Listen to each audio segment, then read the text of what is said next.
Hey guys, CreamCrazy here. Welcome to the 56th Wrestling Rant. Yes, I haven't done an actual rant video in quite some time, due to revision and the Benoit vid and the pay-per-view, that kind of stuff. But this, the first official rant video I'm doing in a while, should be interesting. Now, obviously, with WWE obviously being in a sort of area now, a grey area where anything could go bad or good depending on how we interpret it, we all have wish lists of what we want to happen in the product, obviously. We want to see certain things take place because we believe it'll benefit our enjoyment. And that's exactly what this is. This is, ladies and gentlemen, my top 10 WWE wish list. Now, you may say to me when I read these points out that some of them are very aesthetic in terms of look, appearance, and so forth. You may say, oh, it doesn't, none of your list really bodes on talent that much, or matches, or any of the backstage critiquing that much. But the fact is, with me, I'm a very picky person. When it comes to a pay-per-view, I can enjoy it or I can hate it. I can look at the product and say, okay, I like that, I can watch that, but I also hate it at the same time. For example, I could watch the Raw a couple of weeks ago, which had some decent matches in, but whilst on the same Raw, it had Cyndi Lauper and Heath Slater, and, you know, it doesn't work. I mean, for example, last week, I could watch most of Raw, but then Doink the Clown came along and I wanted to put a gun in someone's head, because Doink the Clown makes me want to punch something. And you see my point. We all want anything to happen, but we want things to happen because we're a little bit biased over what our preferences are. Large 85, I think you'd obviously understand what I mean, because your preferences for the product obviously aren't being met, and that's why you're angry about it a lot. This is my little list, everybody. 2 minutes in, again, I waffle too long, but let's go on with it then. Number 10, and this one again is definitely on the aesthetic perspective here.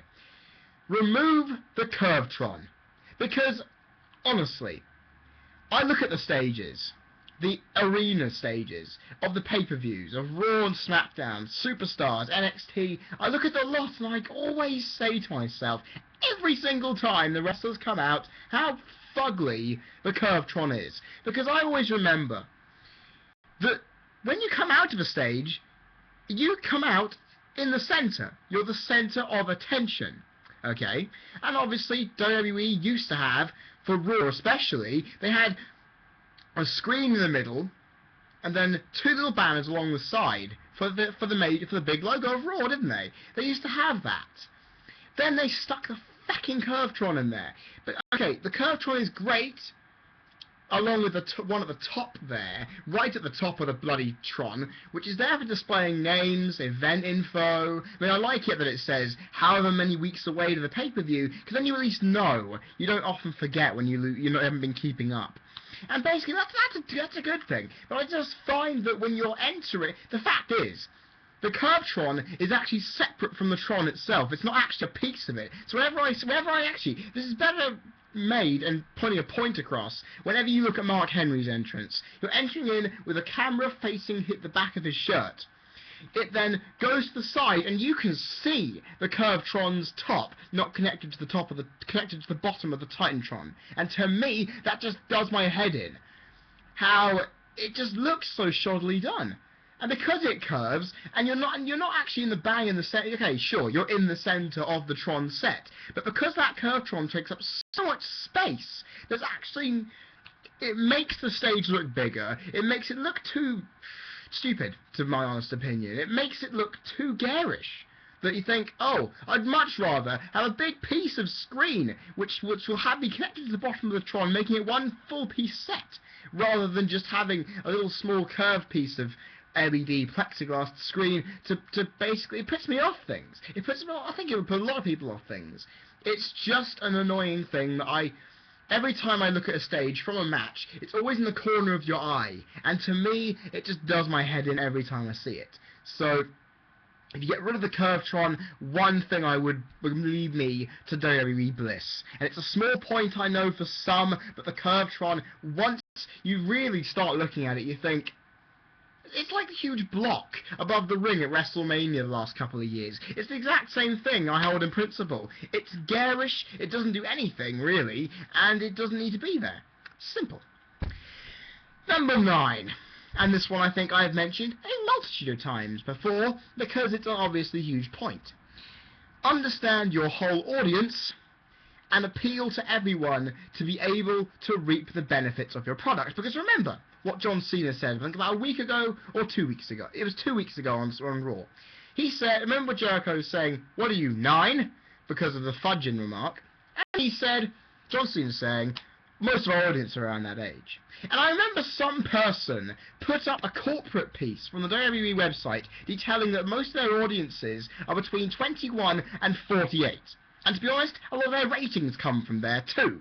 So I'm thinking to myself, if I was in the media relations department, if I was in anywhere near there, I would say, okay, sure, we might be a PG product, but then again, PG ain't bad. I've already mentioned it before. PG is not the worst thing to hit the world. It's the way people interpret it. And the fact is, I look out in that crowd, there's actually not as many kids as there used to be. Because I look out on the crowds last couple of Raws, last couple of pay-per-views, and I've seen there are a lot of kids there, but there aren't too many as there were, let's say, 2 years ago or so. And we look out on there are a lot of guys there. A lot of guys who are between the ages of 15 and 30-something. There's some older guys there too, probably with their kids. But I've always feel, especially with segments of Doink in them of recent, especially that one, and a lot of other comedic segments, with especially notably Brodus Clay dancing with the children, it gives an image to, basically that's ammo for the Attitude Era nutjobs who criticise PG, and it gives them the ability to throw shit at the product. Now, I don't want that to happen, because the WWE is a decent product when it needs to be. However, it needs to be more or less of the time, and if you don't appeal to everyone you've got in your audience, you will not get everything you need. Then again, the Attitude Era obviously had issues, because you appealed to one segment of the population, you didn't end up sure, it made a huge money for you, but at the same time you forget there's audience demographics are massive. If you play a centralized product where there's something for everyone, everyone will enjoy the product. And because I can look at, say, a product, and especially the WWE's one, and say, okay, that's appealing to this demographic, that's appealing to this, and AJ just appeals to just about every man between the age of 17 and 25, 30 probably. But you look at some of them and you go, no. For example, the Mick Foley Santino crab thing that happened at WrestleMania with the Deadliest Catch thing. That would be said to, because for the fans of Deadliest Catch, you'd say, okay, that will obviously appeal to them. But at the same time, it doesn't appeal to them because it's a very comedic, very child-friendly comedic thing of Mick Foley being the cuddly warm teddy bear that his character now is, has effectively made that happen. And it's a thing like that. Because the thing is, not to mention, the shit matches involving Cena and Laurinaitis, which you think people would love to see, especially those kids, because Cena was winning for most of it. You'd feel they'd be happy. We before that, saw a match between Daniel Bryan and CM Punk, which the entire crowd loved, because they appreciate wrestling. If you give something for everyone, you will make your product better, you will reap more money, and you'd also make us go, well-rounded show. Because for me, you have the wrestling, you have the talking, you have the crowd generally being awesome, and you've got the generally all over the place. It has to be entertaining, has to be enthralling, and it can't be that when you only focus to one sector of your demographic. Because if you put it to one sector, they may love it, but you don't, and that means you are more likely to press that button and switch. Quite simple, really, if you think about it that way. It's taken a long time to get through that, but hell. Number 8. A simple point, because I think everybody will agree with this. Get rid of Hornswoggle. Now, you may be saying to me, why aren't you telling the world to get rid of Brodus Clay then? Because I do hate the guy for his gimmick. Because Brodus is a good wrestler, and I don't want to think that gimmick can destroy a career, I feel that Brodus should stay. Hornswoggle, however, let me just get this straight here. Finlay isn't around, making probably the existence of Hornswoggle, to me at least, pointless. He has made wrestlers look like jokes when beating them. He has no relevance on the product at all, and just because he is a midget and kids love little guys running around, that does not mean everyone else does as well. And it fits in with that understanding your whole audience, because there may be a small percentage who love Hornswoggle, and I'm fine with that. You love Hornswoggle, that's your business. But I don't. And a lot of others don't either.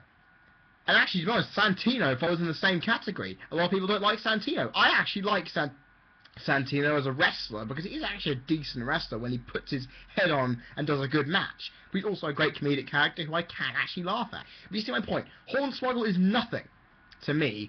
And to basically shed off this very negative portrayal a lot of people have of the current product, he shouldn't be on there. Simple as. Because honestly, if Hornswoggle was gone, I bet a lot of people... Actually, Hornswoggle and Carly, if they were both gone, the WWE would have a lot more people flooding back. Because there are two things that they would say, ugh, why are those guys in there? Get them out of there and I'd be back in a nutshell. Simple, really. Number 7. And again, another aesthetic change that will just make this thing oh much better. Change the Raw ring ropes from white to red. Because I don't know what was going through the WWE's mind, anyone's mind. Because, honest to God, I don't know where they got this idea from. And it has perplexed me for years. You identify SmackDown as the blue brand. They have blue ring ropes. NXT, its primary colour is yellow. You therefore have the yellow ring ropes. Superstars has silver, because it's a silver logo on purple. Therefore, it technically comes out as silver ring ropes, or as white ring ropes would fit. White ring ropes fit a show with a silver coloured logo. However, Raw's primary colour is red, isn't it? Because red is a signal of danger, of fucking adrenaline going through you as the blood just pumps through your body. And fire, because the Attitude Era was built around the flames of Kane and just the general heat everything would receive from the rabid crowd reaction. That is Raw personified, and white ring ropes do not define that. Because you always look at Raw as the red brand. You always look at Raw as the red brand on the Monday night. And the fact they still wear red shirts when coming out to represent Raw in multi-brand battle royals. So why are the ring ropes white? Seriously, that was a small little criticism. You may say this is nothing, but to me again, aesthetics are important. Because like I said at WrestleMania, if the stage is small, it gives it an impression of a gigantic audience, and it makes the event look a lot more grander. You see, little things like that can change my perception on a product. I nitpick a lot, so this is obviously one of those little nitpicks. I can look at it and go, how is this Raw with white ring ropes? It doesn't fit. It's a piece of a jigsaw puzzle that again just is needed, because if it isn't there, it doesn't work in the slightest. Number 6. And I think you'd all might agree with this one. Keep the match quality on Raw and SmackDown between a 1.5 and 2.5 star level to make them work, to make these matches worth it. Because when we have to sit through a lot of mic time in a 2-hour show, we want to see what we're fucking there for.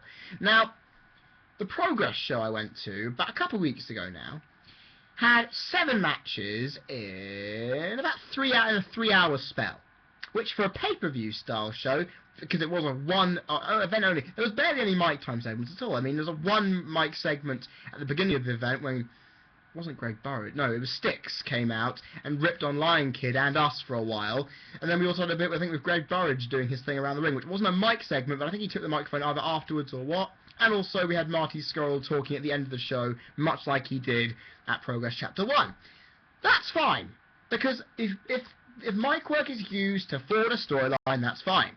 But if mic work is just there to fill time, it's not going to be worth it. We want to see good wrestling. And on a TV show, the wrestling matches are not often that good. When the match is that good, we shout about it to the heavens and put it on the internet. The fact is, Raw has had a couple of great matches recently, and I want to hope that they keep that up, because the last Raw there were barely any matches to shout about, because the Cena-Jericho match of about 2 weeks ago could have been something great. But unfortunately, nothing came of it, because it went too quickly, then it had a DQ finish, which I think would take about, 8 minutes to do? See, I would have loved to have seen that go for 14, 15 minutes, and then when it ended, have Big Show come out and do his thing. Because we need to build up anticipation for when we go to a pay-per-view. We've shown these guys can do it in the ring and have no problems with other people when they're fighting. So when it gets to a match at pay-per-view, we can say, okay, they've got a chance. But when the matches are poor, we can't feel that way. Because we look at the matches on the TV and think, okay, this is awful, we're going to see crap matches at the pay-per-view. And that's not the kind of feeling you want going into a pay-per-view, especially when you've got 2 Money in the Bank matches to cater for. So, honest opinion aside, if the match quality is kept at a decent level, because 1.5 star to 2.5 star, my rating system is in the average. It's just below average. It's pretty good on the spectrum. But I want to make sure that if I'm watching a wrestling product, that what wrestling we do get is worth it. But then again, knowing Vince McMahon and his encouraging promotion of mic work, it isn't going to happen anytime soon. I can see you going, oh yeah, of course, Mr. McMahon's not going to allow it to happen. It's true, though. It really is true. It's just really annoying, really, how we have to sit through at least an hour and a half of mic work, and then we get to the rest of the matches. It just doesn't really seem right that mic work takes precedence. Number 5. Make Paul Heyman, or JR, the GM of Raw and SmackDown. Now, I have heard a lot of people saying that the GM role is dying out, and obviously, it's not needed anymore. The fact is, though, we have... Okay, let me just put this forward. I will say this clearly. One solitary GM is never going to work, because if you've got a super show, you have everyone appearing on every show. But however, I must always point this out, that SmackDown and Raw are still separate shows, and still have their own superstars to contend with. Because I remember on the GM mode of SmackDown vs. Raw's 06, 07, and I think a little bit of 08 as well before it was scrapped, you had the ability to send a wrestler to the other show to get more ratings either for your show or and make the ratings die for theirs. And I always feel, if you were the GM and some guy went to another show, you could then reprimand them and punish them on the next night on your show, because you're thinking, whoa, you're on my show. And I know, obviously, if you're on SmackDown and Raw now, you can go to the other show and make an impact. But at the same time, you can put a leash on the guy and say, I'm sorry, mate, I didn't give you clearance to travel and go to Raw. What the hell are you doing? I put you in a match on this show, on SmackDown. You can't go to Raw and just do your own thing. You're still contracted to me, for God's sake. I mean, one GM, that allows everything to just spiral out of control, and you don't get much authority controlling things. Because sure, you have Vince McMahon, the almighty chairman. You then have the COO and Triple H. You then have a GM. Now, that one GM has control of everything below what Triple H can do. Now, I would say this. If there are 2 GMs, there is a lot more authority, and you're able to regain stability in the brand system. Now, obviously, with the brand system declining, it means that there is no such thing as authority keeping stability.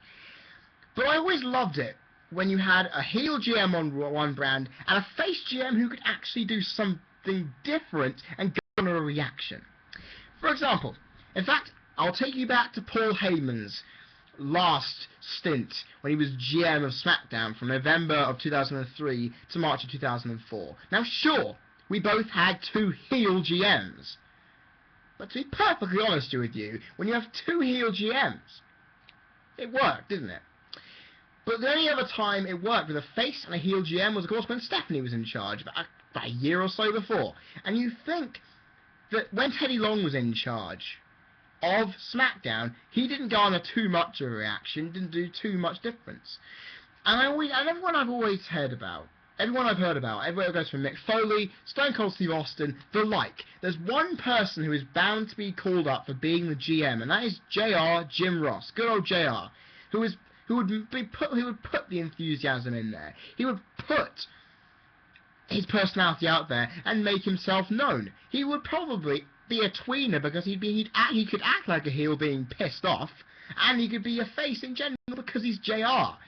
And Paul Heyman, well, on the mic he would be golden. Obviously everyone knows he'd be golden. Even on that taped segment last week on Raw, he was golden, saying that Triple H being beaten by Lesnar would technically be a mercy killing. I mean, that's just, you would never see that by anyone else with that kind of language. It is The fact that you have two polarizing guys, one who is a face and one who's a heel, to keep control of both brands, so we can love hating the heels on one brand because they get helped by this GM, or and love the faces because they're getting helped by this GM. Now, normally that wouldn't happen because we always love the heels and hate the faces because we love them. But the fact is, for the normal people, for the people who don't give a shit about alignment and just follow for who is being put to them as being cheered for, they will go for them. And if you've got two GMs, one who can conspire against them and one who can support them on one show or the other, it makes the product a bit more tolerable to go along with, and you know where the character lines are.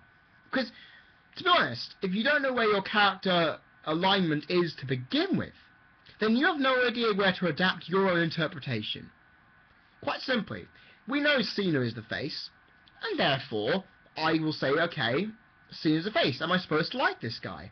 I then realise over time that he keeps winning through the same method all the time. And I say, okay, that's one of the reasons I don't like him. I'm not going to fully say I'm a supporter of this face character. When CM Punk was a heel, I said, okay, he's obviously doing things which are quite wrong, especially when he sang that happy birthday to the actress playing Rey Mysterio's daughter. You think, okay, that makes you want to hate the guy, doesn't it? But unfortunately, he's an epic mic talker who would make me want to love the guy almost immediately. So, you see what I mean? We take our interpretation, but without a heel or face GM on one or other brand to make sure that happens, we won't be able to know what to do. Simple, really. Took me a long time to get through it. Number 4, and this one I think is quite important. Bring the reality into the product. Now, a lot of people will be saying to me, it's been done. No, it hasn't. Not the way I'm thinking of. Because this is how I want it to happen. Bring reality into the product, but by not overly hyping how good something is, when it's clearly shit, just because you want to put it over in a good way to save face. Because in most legitimate sports, the ones especially that I watch, F1 and football, two sports that have dominated my life normally, well, F1 especially, longer than wrestling has. Okay, I'll take you back to the European Grand Prix last year in Valencia. All cars finished. There were barely any overtaking, and it was slated by everybody, even the TV pundits, the TV commentators, former drivers. They were saying it was one of the most boring races ever.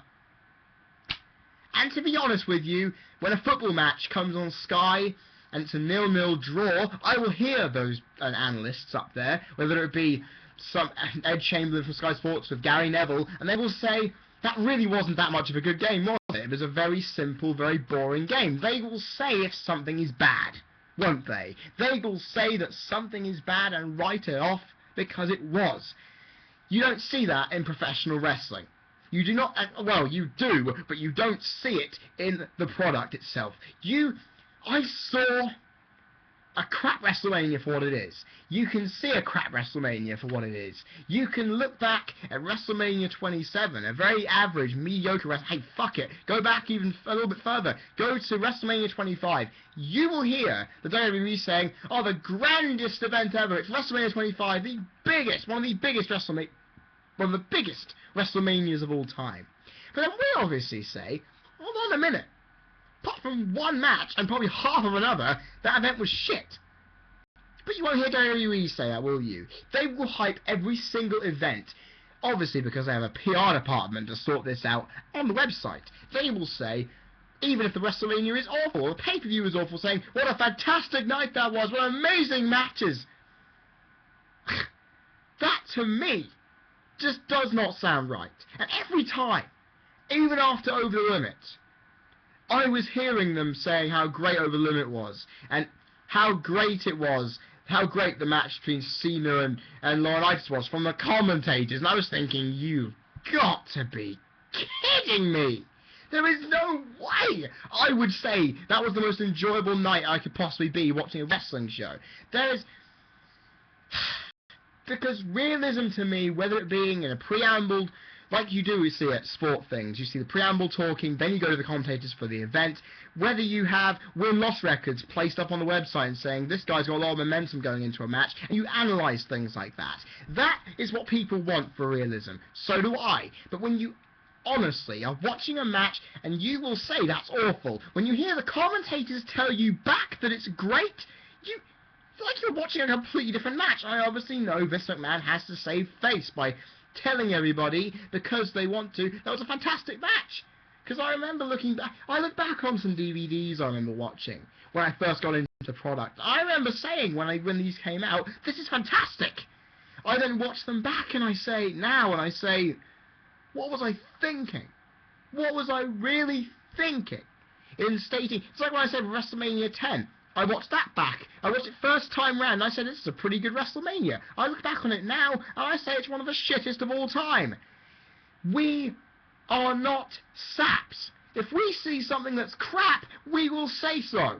Therefore, I know the product, the company will obviously want to say that there was a massive success, but to be honest, when you look at the buy rates and actually some of the performances, they will say, in fact, people will even say that McMahon will want, if he was still commentating, would not really want to show his frustration with what he's seeing on camera, but that's the kind of thing you want the commentators to reassure you, saying, it was good, but we know we can see more from those two. Or, the match was great, the match result was good, but I felt it needed more to make it better. But this is the thing, the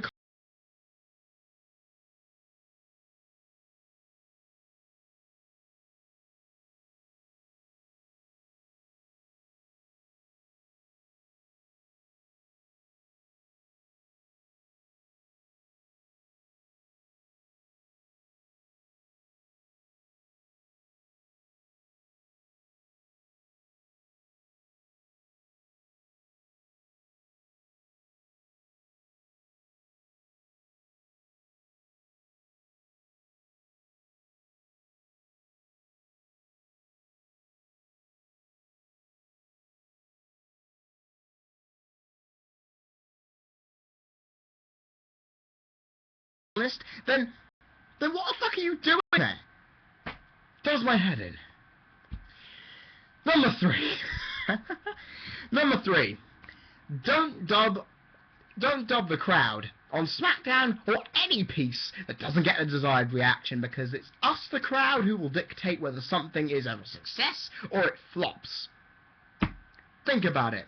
Because on SmackDown every week we hear the dubs over the crowd. And I didn't realise this until a couple of years ago, and it really starts to piss you off when, even looking back at the old SmackDown tapes from the early 2000s, you look at those and you hear the same canned chants.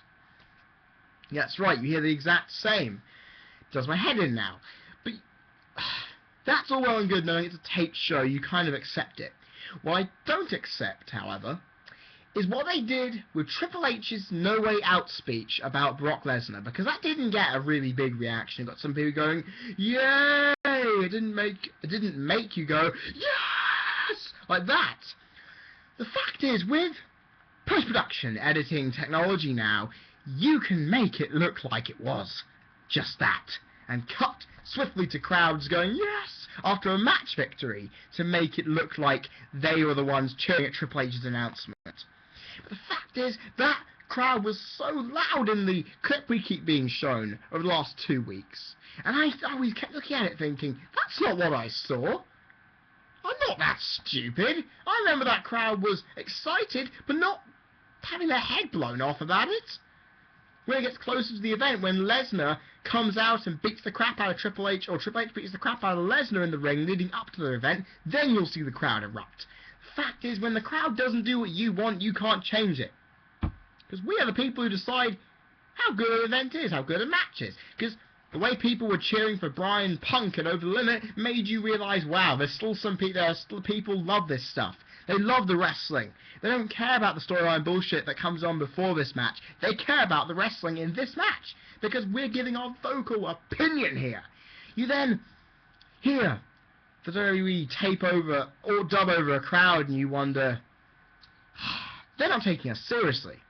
And if you don't take the crowd seriously, to the perfect judgment, then that means you are really lacking on a public relations forefront to say to us, listen, okay, you were great, guys. You're basically saying you were great, but unfortunately, that's not what we want.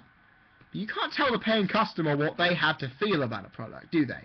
It's like that's why we change. But it's why we love watching. We cheer the bad guys and we boo the good guys, because you can't force that on. You can't force character alignment on us. But then again, it's how we interpret it, nonetheless.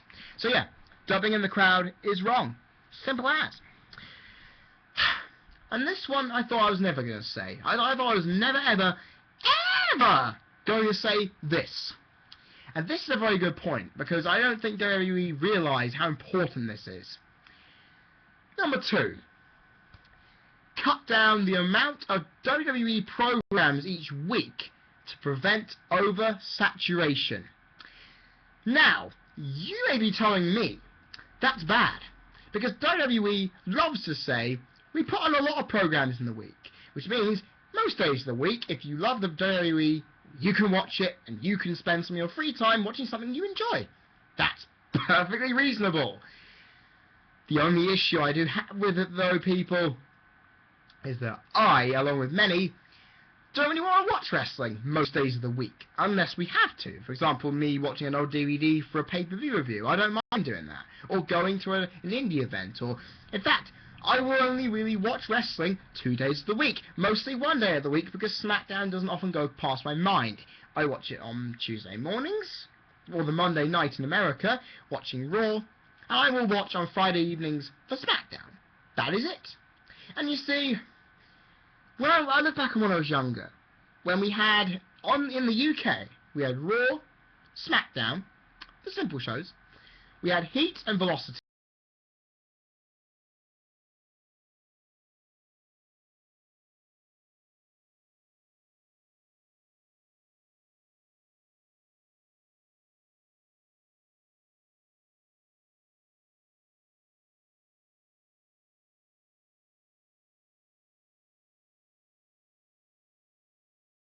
I can list there 9 programs. And now, okay, some of those have gone, but obviously they've been replaced by Superstar. Okay, let's see what Raw, SmackDown. We now have Superstars. NXT. We have, if you find it on the internet, SCW. Obviously now it's gone into NXT's time slot, and they're almost the same thing now. But and also you get a pay-per-view at the end of every month. So at the moment. But actually, we still have Afterburn on the bottom line. Ka-ching! That is 8. Read it and weep. Raw, SmackDown, Superstars, NXT, possibly FCW if you get hold of it somewhere, and I don't think it's not on Sky, so I can cancel one away. And then, of course, you've got the bottom line and Afterburn still there, and the Vintage Collection. Simple. It is too many shows. Now, I know in America, you haven't got Afterburn. You haven't got Bottom Line because they were cancelled in your area. NXT is online. But the fact is, these products are on my TV most days of the week. And I say to myself, I would rather watch A Man vs. Food Repeat. I would rather watch some Simpsons. I would rather watch some Futurama. I would rather watch Mock the Week. Because at a certain time in my week, I can fit in wrestling. I can say, okay, this is my wrestling night. Nothing else is going to stop me. But I don't want to watch it every day. Because I'm not as young and as naive to kayfabe as I used to be. I'm not obsessed with seeing everything. I only want to watch wrestling when it actually will matter to the wrestling. It'll only matter to the storylines. And Raw and SmackDown are that. So, why do we need oversaturation? Because that will actually make you lose interest. Because if you watch too much of something, you'll eventually get sick of it. And that did happen at one point with me in wrestling. I was watching so much of these additional programs, and I kept watching it back. And my brother, in fact, here's an example for you of just how obsessed I was back then, with how many repeats of Afterburn there were. In 2004, I watched the SmackDown episode where Kurt Angle got fired as GM and was told he was facing Eddie Guerrero at SummerSlam. That was in July-August 2004. I watched the original SmackDown showing on the Thursday of that show. It was shown on a Friday, but it was a Thursday in America. I then saw the afterburn about 2 days later, showing that, because I love it's one of my favourite moments of all time, seeing a man get an Angle's face. Then I saw the next afterburn repeat a day after that, then 2 days after that, the next one, and then it kept going all through the week. And my brother and a lot of other people who wanted to watch TV in the house grew sick of it, and so did I, because I don't want to watch WWE in that obsessional way again, and I'm sure a lot of you don't want to do it either. This is the thing, if you watch too much... Okay, we are wrestling fans, we like to watch wrestling, but if you watch the same product, the same stuff over and over, you are going to get sick of it. And I know that because if you have too much of a product, you can then look at the market and saying, whoa, whoa, whoa, whoa. Hold on a second. We like WWE as much as the next guy, but you're not leaving any breathing room for anyone else. There's no other show that can say, look, okay, we want to just be in here. But they'll say, no. WWE gets everything because at my company I'll do everything I want. No. Vince, that's not how it goes. We watch wrestling when it has to be important, but it's why I look at the programming schedule and I say, there's just too much. We don't want to get bombarded by everything. If I was anyone smarter, I would just limit it to Raw, SmackDown, and FCW NXT crossover with a pay-per-view at the end of the month. That's 4 things I have to keep an eye on. Okay, I don't watch NXT, Vintage Collection, Afterburn Bottom Line. I don't watch those because I have a choice in the matter. So, oversaturation has problems. You lose interest if you watch things too much in a row if it's the exact same shit. Just putting it out there, because if some people still do that, then they want to rethink things. And finally, the most important thing, which you've heard me say many times in my videos over the past couple of months, maybe a year. Okay, it's not Rey Mysterio being fired, because there's something more pressing than that. I said it in my Q&A.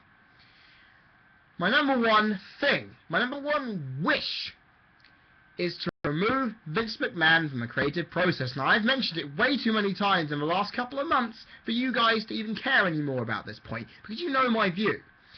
He's not good enough, he's too old, he's coming up with too few good ideas, and he's not letting anyone have any control of the product inside their own staff, because he hires these people, they should do the job which Vince seems to bring on himself. The product's going downhill at a time when he has absolute control. That should be a sign where he should just go, because the creative process will not evolve and will not flourish until he leaves. Simple.